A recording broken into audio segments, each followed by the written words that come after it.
ചെറുപ്പത്തിലെ നമ്മൾ മനസ്സിലേക്കുന്ന മുറികൾ മാറാൻ ഇച്ചിരി ബുദ്ധിമുട്ടല്ലേ. ഇന്ന് ഞാൻ അങ്ങനെ ഒരു കഥയാട്ടോ പറയണത്. ഞാൻ കോളേജ് പഠിക്കുന്ന സമയത്ത് ഒരു കുട്ടി വന്നു ഡിപ്പാർട്ട്മെൻറ്റിൽ. പല്ല് പൊങ്ങിയിട്ടാണ്, അതാണ് അവൻ്റെ കംപ്ലയിൻറ്റ്. അപ്പോൾ നമ്മൾ ട്രീറ്റ്മെൻറ്റിന് മുന്നേ ആയിട്ട് ഫോട്ടോസ് എടുക്കുന്നതിൽ ഫോട്ടോ എടുക്കുമായിരുന്നു. അപ്പോൾ നമുക്ക് ചിരിച്ചിട്ടുള്ളൊരു ഫോട്ടോ വേണം. ഈ കുട്ടീനോട് എത്ര പറഞ്ഞാലും ഈ കുട്ടി ചിരിക്കൂല കേട്ടോ. അപ്പോൾ എനിക്കെന്നെ അത്ഭുതമായി, എന്താ ഈ കുട്ടി ചിരിക്കാത്തത്. ലാസ്റ്റ് ഞാൻ പറഞ്ഞ് മനസ്സിലാക്കിയേ, മോനെ ഇത് ചിരിക്കണം, എന്നാലേ നമുക്ക് മനസ്സിലാവുള്ളൂ ചികിത്സ. അപ്പോൾ ആ കുട്ടി എന്നോട് പറഞ്ഞ കാര്യം എന്നെ അത്ഭുതപ്പെടുത്തിയിട്ടോ. അതേ സമയം എനിക്ക് അത്രയും വിഷമമായി. എൻ്റെ ചിരി കാണാൻ ഒട്ടും കൊള്ളൂല, അതുകൊണ്ട് ഞാൻ ചിരിക്കാത്തതെന്ന്.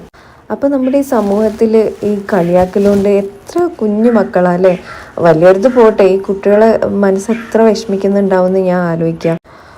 ഒരു ഫോട്ടോ പോലും ചിരിക്കാൻ പോലും അത്ര പോലും കോൺഫിഡൻസ് ഇല്ലാതാക്കാണ് നമ്മളങ്ങനെ ചെയ്യുന്നത്. പിന്നെ ചെറുപ്രായത്തിൽ പോലെ മനസ്സിലാക്കുന്ന വിഷമം അതുപോലെ ലൈഫ് ലോങ് പിന്തുടർന്നുകൊണ്ടേയിരിക്കും.